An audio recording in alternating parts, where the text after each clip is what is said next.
बारे नग अंगूठे के नगीना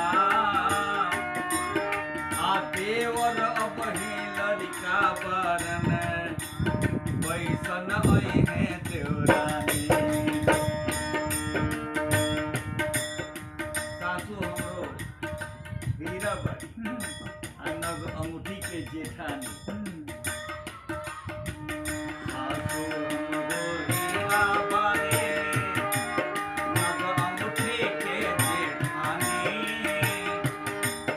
आ देवर अबही लड़का बारन कैसन है देवरानी।